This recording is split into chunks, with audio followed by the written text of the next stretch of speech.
Hi aspirants, தினமணியில் நம்ம இன்றைக்கி பார்க்க போகிறது ஏப்ரல் 8க்கு உண்டான கரண்ட் அஃபேர்ஸ். அதில் என்னென்னலாம் இம்பார்ட்டன்ஸ் பாயிண்ட்ஸ் இருக்கோ அது மட்டும் தான் பார்க்க போகிறோம். ஸோ நாளைக்கு புதுச்சேரியில் பொது தேர்தல் நடக்கிற இதில் இப்போ எலெக்ஷன் நியூஸ் மட்டும் தான் அதிகமாக வரும். நம்ம அதை நோக்கி போக வேண்டாம். ஓகே, இன்னைக்கு என்ன நடக்குது அப்படின்னு சொல்லிட்டு பார்ப்போம். இன்னைக்கு இம்பார்ட்டன்ஸ் டே என்ன இருக்குன்னு கேட்டிங்கன்னா, இன்னைக்கு எதுவும் இம்பார்ட்டன்ஸ் டே இல்லை. நேற்று என்ன இம்பார்ட்டன்ஸ் டே நம்ம சொல்லியிருந்தோம், வேர்ல்டு ஹெல்த் டே நேற்று. ஸோ அது மாதிரி இன்னைக்கு importance health day exam point of வர மாதிரி இருக்குன்னா அது எதுவும் இல்லை, அதனால நம்ம அதை பார்க்கல. அதுக்கப்புறம் ஃபர்ஸ்ட் ஈரான் அந்த இன்னும் பிரச்சனைகள் போய்கிட்டே தான் இருக்கு அந்த வாரனால. அது இப்போ நீ தீருமா அப்படிங்கிறது கொஷின் மார்க் தான். ஸோ இதே மாதிரி எந்த ஒரு நியூஸாக இருந்தாலும் அப்டேட் நம்ம தெரிஞ்சுக்கலாம் நம்ம சேனல்ல. அதுக்கப்புறம் கல்பாக்கம் முன்மாதிரி, கல்பாக்கத்தில் இருக்கிற அனல் மின் நிலையத்தில் அங்கே என்ன யூஸ் பண்ணுறாங்க அப்படின்னா யுரேனியம் 235, அப்புறம் புளூட்டோனியம், இதெல்லாம் யூஸ் பண்ணி ஹெவி வாட்டர் ரியாக்டர்னு சொல்லுவாங்க.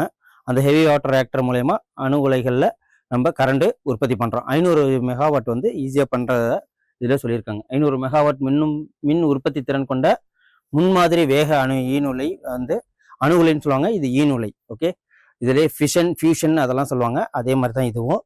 ஸோ என்ன இருக்குது அப்படின்னு சொல்லிட்டு பார்ப்போம். ஸோ ஆயுஷ்மான் பாரத் காப்பீடு திட்டம் இது என்ன அப்படின்னா, அவங்கவுங்க அந்த இன்சூரன்ஸ் இருக்கு இல்லையா, ஹெல்த் இன்சூரன்ஸ் மாதிரி தான் இதுவும். ஆயுஷ்மான் பாரத் காப்பீடு தானியங்கி முறையை அமல்படுத்தி இருக்கு. ஓகே, ஆட்டோமேஷனை அதில் அமல்படுத்தி இருக்கிறாங்க. இந்த ஆயுஷ்மான் பாரத் திட்டத்தில் காப்பீட்டு தொகைக்கான பல நேரம் நோயாளிகள் ஹாஸ்பிட்டலில் எங்கேயும் போய் நிற்க வேண்டிய அவசியம் இல்லை. அவங்கவுங்க ஆப்பில் மொபைல் மூலயமாவே இதை அவங்க பெற்றுக்கொள்ளலாம் அப்படிங்கிறத இதில் சொல்லியிருக்கிறாங்க.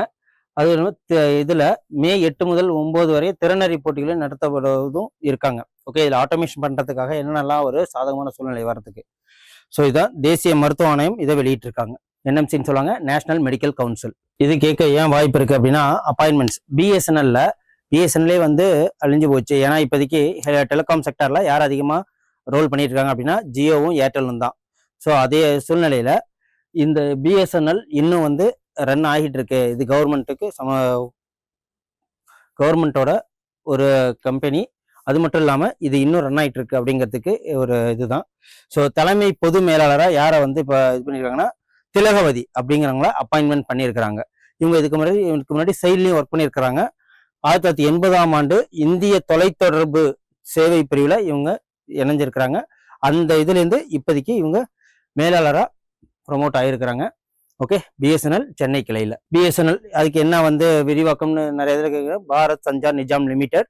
ஸோ இதெல்லாம் சின்ன சின்ன ஒரு அப்ரிவேஷனும் நமக்கு தேவை. இதில் பேங்க்ல கேட்டிருக்காங்க, ஆர்ஆர்பியில் கேட்டிருக்காங்க, டிஎன்பிசிலே கேட்டிருக்காங்க. ஓகே, ஸோ இதே மாதிரி ஒரு அப்ரிவேஷன் பார்த்துப்போம். பிஎஸ்என்எல்னா பாரத் சஞ்சார் லிமிடெட், நிஜாம் லிமிடெட். அதுக்கப்புறம் நமக்கு சிலபஸ்ல இருக்கு, சயின்ஸ்ல இருக்கு, டிசீஸை பத்தி என்ன அப்படின்னா அப்பல்லோ பிரிவு ஒரு கருத்து கணிப்பு நடத்தியிருக்கிறாங்க. இதுல தொற்றா நோய்கள்னு சொல்லுவாங்க. ஆண்களுக்கு தொற்றா நோய்கள், பெண்களுக்கு தொற்றா நோய்கள் அப்படின்னா அவங்களுக்கு ஒரு நோய் வந்துச்சுன்னா அதை அடுத்தவங்களுக்கு பரவாது. கம்யூனிகபிள் டிசீஸ், நான் கம்யூனிகபிள் டிசீஸ் சொல்லுவாங்களா, இது நான் கம்யூனிகபிள் டிசீஸ். இதுல அதிகமா பாதிக்கப்பட்டிருக்கிறது எதுனா மதுரை மாவட்டமும், மதுரை பகுதியும், திருச்சி பகுதியும் தமிழ்நாட்டில் தான் அதிக பாதிப்பு இருக்கு அப்படின்னு சொல்லிட்டு சொல்லியிருக்காங்க. சர்க்கரை நோய், ரத்த அழுத்தம் உள்ளிட்ட இதுல சர்வே எடுத்ததுல மதுரையிலையும் அதிகமா இருக்காங்க. ஓகே, சர்க்கரை நோய் பாருங்க 36%, திருச்சியில 34, சென்னையில 25. ஸோ இந்த சர்வே இங்க மட்டும் நடந்திருக்கு. ஓகே, அப்பல்லோ மருத்துவர்களும் 30 லட்சத்துக்கும் மேற்பட்டவரோட இது சர்வே எடுத்ததுல அதிகமா பாதிக்கப்பட்டிருக்கிறது மதுரை தான். ஸோ பெண்களுக்கு மார்பக புற்றுநோய் வர்றது அவங்களுக்கு, அது மட்டும் இல்லாம ரத்த சோகை, வைட்டமின் குறைபாடு உள்ள நோய் அவங்களுக்கு நான் கம்யூனிகபிள் டிசீஸ். ஆண்களுக்கு சர்க்கரை நோய், ரத்த அழுத்தம், இது பெண்களுக்கும் வரும்.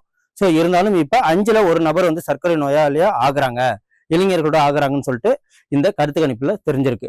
ஸோ இது நமக்கு கொஸ்டின்ஸ் கேட்க நிறைய வாய்ப்பு இருக்கு. ஏன்னா டிசீஸை பத்தி நமக்கு சிலபஸ்ல இருக்கு. இந்த தொற்றா நோய் தாக்கம் உள்ள நகரங்கள் எது அப்படின்னு சொல்லிட்டு இந்த சதவீதம் கேட்பாங்க. உயர் ரத்த அழுத்தம் 26%, 20, 26. ரத்த சோகையில பாருங்க அனிமிக்னு சொல்லுவாங்க இல்லையா, அதுல 26%, 32, 38. ஸோ உடல் பருமன்ல 83, 84ன்னு சொல்லிட்டு அதிகமான இதுல மதுரை, திருச்சி அண்டு சென்னை தான் பாதிக்கப்பட்டிருக்காங்க அப்படின்னு சொல்லிட்டு சொல்லியிருக்காங்க. ஸோ இதை நோட் பண்ணி வச்சுக்கோங்க, எக்ஸாமுக்கு வரதுக்கு வாய்ப்பு இருக்கு. இந்த ஆர்டிகல் ரொம்ப ரொம்ப முக்கியம். எதனால அப்படின்னா இது எக்ஸாம் பாயிண்ட் ஆஃப் வருதா அப்படிங்கிறத விட நம்ம எல்லாரும் தெரிஞ்சுக்கணும் தான். இந்த நிலைமை தொடர்ந்தால் அப்படின்னு சொல்லிட்டு சொல்லியிருக்காங்க. இப்போ கெடு முடிஞ்சு போச்சு, ஈரான்ல பாதிப்புகள் அதிகமா இருக்கும் அப்படின்னு சொல்லிட்டு ட்ரம்ப் அவர்கள் சொன்னாலும் பாதிப்புகள் ஈரானுக்கு மட்டுமான்னு கேட்டா உலக நாடுகளுக்கு எல்லாருக்குமே நடக்குது. இதுல என்ன ஒரு இதுனா, ஈரானு நமக்கு போதுமான ஹார்மோஸ்ல நம்மளோட கச்சா எண்ணெய் வரத்துக்குண்டான கப்பலை அனுமதிக்கிறாங்க. இது ஒண்ணுதான். இது நீடிக்குமானா, இந்த இந்த உணர்வு நீடிக்குமான்னு தெரியாது. சைனால இப்போ அதாவது பெட்ரோலோட விலை அதிகப்படுத்திட்டாங்க.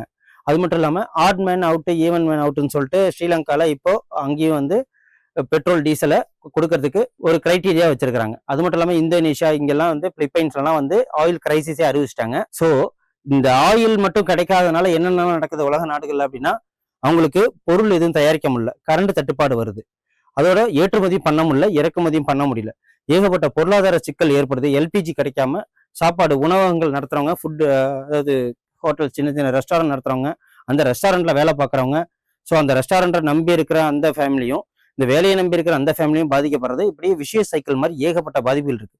ஒரு கச்சா எண்ணெய் ஹார்மோஸ்லேருந்து வர்ற இந்த 20% கச்சா எண்ணெயிலேருந்தே நமக்கு இவ்வளோ பாதிப்பு வருதுன்னா பார்த்துக்குங்க. ஸோ அதான் இது. உலகின் உர ஏற்றுமதியில 1/3 பங்கு ஹார்மோஸ் நீர் தான் வருது. இந்த உர ஏற்றுமதினால விவசாயமே பாதிக்கப்பட்டிருக்கு. ஆஸ்திரேலியாவுக்கெல்லாம் வந்து ரொம்ப பாதிக்கப்பட்டிருக்கு. ஆஸ்திரேலியா ஃபுல்லா நம்பி இருக்கிறது இங்கதான். அதோட வெனிசுலா மீதான உர ஏற்றுமதி தடையும் அமெரிக்கா விதிச்சிருக்கு. ஸோ இப்ப சண்டையை நடத்துற அமெரிக்காவும் பாதிப்பு இல்லாம இருக்கான்னு பார்த்தா அங்கேயும் வந்து இன்ஃபிளேஷன்ஸ் அதிகமாக தான் இருக்கு. ஓகே, தென்கொரியாவோட எரிபொருள் தேவை மேற்காசியை சார்ந்தே இருக்கிறதுனால அங்கேயும் வந்து தட்டுப்பாடுகள் அதிகமாக இருக்கு. ஸோ தாய்லாந்தோட பிரதமர் டிஷர்ட்டு அரை நிஜார்களுக்கு மாறிட்டாங்க. ஏன்னா அதுல கேஸ் ஏசி அதிகமாக யூஸ் பண்ற மாதிரி இருக்கும், அதனால கரண்ட் தட்டுப்பாடு இருக்கும். இதனால அதையும் யூஸ் பண்றதுக்கு சொல்லியிருக்காங்க. லிஃப்ட் யூஸ் பண்றதுக்கு தடை வச்சிருக்காங்க. ஏகப்பட்ட நாடுகள் எந்த அளவுக்கு பாதிக்கப்பட்டிருக்குங்கிறது இதுல இருந்து பார்த்தாலே தெரியுது.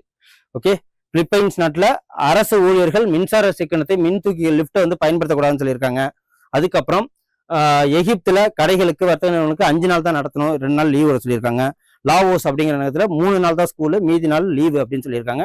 இப்படின்னு ஏகப்பட்ட அந்த கடுமையான விதிகளுக்கு உட்பட்டு தான் இப்ப அந்தந்த பொருளாதாரத்தை மேம்படுத்துறதாக இருக்கிறாங்க. ஓகே, ஸோ இந்த கச்சா எண்ணெய் பிரச்சனை ஒரு நாட்டை எந்த அளவுக்கு எல்லாத்துலயுமே மாத்தி இருக்கு அப்படின்னு சொல்லிட்டு இந்த போர்ல இருந்தே நம்மளால புரிஞ்சுக்க முடியுது.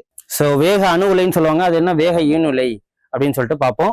ஸோ கல்பாக்கம் முன்மாதிரி வேக ஈனுலை புதுசா இப்பதான் அதாவது இம்ப்ளிமெண்ட் பண்ணியிருக்காங்க. அது 500 மெகாவாட்டை தயாரித்து வெற்றி பெற்றிருக்கு. இதுக்கு பிரதமர் அவர்கள் வாழ்த்துக்களும் சொல்லியிருக்கிறாங்க. ஸோ 500 மெகாவாட் மின் உற்பத்தி திறன் வேக ஈனுலை மின் உற்பத்திக்கான அணுப்பிளவு செயல்பாட்டுல முதன்மையா அது வந்து வெற்றி கண்டிருக்கு. இதோட மட்டும் இல்லாம மத்திய அணுசக்தி ஒழுங்குமுறை ஆணையத்தின் செயல் குறிப்பு இதுல என்ன சொல்லியிருக்காங்க அப்படின்னா, இதுல யுரேனியம் மற்றும் புளூட்டோனியம் கலப்பு ஆக்சைடு எரிபொருளை பயன்படுத்தி இந்த அணு ஈனுலை உற்பத்தி பண்ணியிருக்காங்க. அதாவது நம்மள்ட்ட கொஸ்டின்ல எப்படி கேட்பாங்க அப்படின்னா, இந்த ஈனுலை கட்டமைப்புகள்ல என்ன யூஸ் பண்றாங்க அப்படின்னு, யுரேனியம் மற்றும் புளூட்டோனியம் கலப்பு ஆக்சைடுகள் அப்படின்னு சொல்லிட்டு சொல்லணும். இதுலயே பாருங்க, ஃபியூஷன் மூலமா யுரேனியம் 235 யூஸ் பண்ணி அணு உலைகள்ல நமக்கு கரண்ட் தயாரிப்பாங்க. இப்போ அணு ஈனுலையில யுரேனியமும் புளூட்டோனியம் ஆக்சைடும் வந்து கலப்பு ஆக்சைடு யூஸ் பண்றாங்க அப்படின்னு சொல்லிட்டு நம்ம சொல்லணும். ஸோ ஆசிய மல்யுத்தம் போட்டியில ஆசிய மல்யுத்தத்துல லலித்க்கு வெள்ளி கிடைச்சிருக்கு. யார் அப்படின்னா லலித் செராவத் அப்படிங்கிறவருக்கு வெள்ளி பதக்கம் கிடைச்சிருக்கு. இது மட்டும் இல்லாம மல்யுத்த சாம்பியன்ஷிப் போட்டி எங்க நடக்குது, ஓகே, 85 கிலோ பிரிவில் வெண்கல பதக்கத்தை யார் வென்றிருக்காங்க அப்படின்னு பார்த்தீங்கன்னா சுனில்குமார் அவர்கள் வென்றிருக்கிறாரு. ஸோ இது ரெண்டுமே வந்து இப்போ இந்தியாவுக்கு ஒரு பெருமைக்கு ஏற்படக்கூடிய விஷயம்தான். ஏன்னா மல்யுத்தத்தில் வந்து நம்ம எமர்ஜ் ஆகிட்டு இருக்கோம். ஆல்ரெடி நம்ம செஸ் சாம்பியன் அதிகமான இது பண்ணிருக்கோம். முன்னாடி வந்து பேட்மிண்டன், இப்போ ரீசெண்டாக வந்து எல்லா கிரிக்கெட் போட்டிலையும் T20 இருக்கட்டும், உமன்ஸ் வேர்ல்டு கப்பாக இருக்கட்டும், அதுக்கப்புறம் வந்து நம்ம இப்போ ஜெயிச்சது T20 இருக்கட்டும், எல்லாத்துலேயுமே வந்து அண்டர்-19 T20 வேர்ல்டு கப்பு.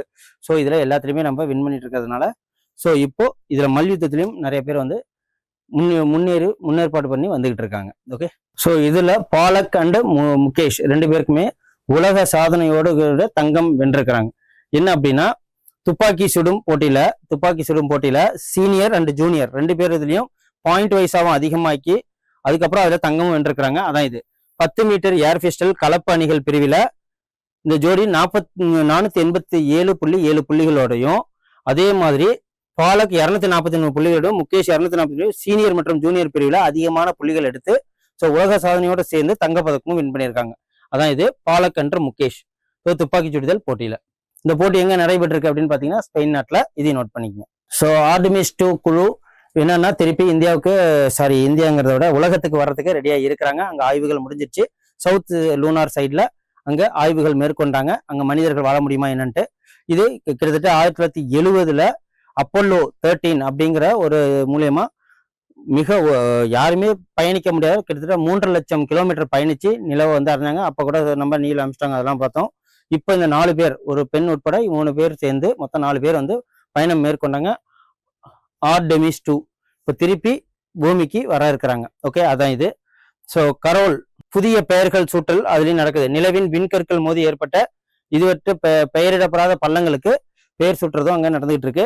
ஸோ அதை விட இம்பார்ட்டன்ட்னா 1970 அப்போலோ 13 விண்கலம் மேற்கொண்டதுல எத்தனை கிலோமீட்டர்னா 3.99 லட்சம். அதை தாண்டி இப்போ அவங்க தெற்கு நோக்கி, நிலவோட தெற்கு நோக்கி போயிருக்காங்க. அது எத்தனை கிலோமீட்டர் அப்படின்னு பாத்தீங்கன்னா 4070 கிலோமீட்டர் அப்படின்னு சொல்லிட்டு வச்சுக்கோங்க. ஓகே, மைல்கள் தொலைவு கொண்டது. ஸோ அவ்வளவுதான். அதோட மட்டும் இல்லாம இப்போதைக்கு எக்கனாமிக்ஸ் நியூஸ் அப்படின்னு சொல்லிட்டு பாத்தீங்கன்னா இதுல டெபாசிட்ஸ் இருக்கு இல்லைங்களா, அதுல என்னன்னா தனியார் வங்கிகள் தான் அதிகமான டெபாசிட்ஸை பெறாங்க. எதை விட அப்படின்னா நேஷனலைஸ்டு பேங்கை விட. ஸோ அதான் இதுல சொல்லியிருக்காங்க. 2025-26 டெபாசிட்ஸ் திரட்டுவதில் தனியார் வங்கி அதிகமா இருக்கு. 12-17% அதிகமாக இருக்கு நேஷனலைஸ்டு வங்கியை விட. ஸோ அதுதான் இதுல கொடுத்துருக்காங்க. இது வேற ஒன்றும் இம்பார்ட்டன்ஸா இல்லை. ஓகே, ஸோ இன்னைக்கு உண்டான எக்ஸாம் பாயிண்ட் ஆஃப் வியூல நம்ம ஒரு 4 விஷயம் பார்த்துருக்குறோம். அது உங்களுக்கு ரொம்ப யூஸ்ஃபுல்லா இருக்கும். நோட் பண்ணிக்கங்க, கமெண்ட் பண்ணுங்க, லைக் பண்ணுங்க. நன்றி, வணக்கம். Send a map. You dare to dream, we care to accomplish.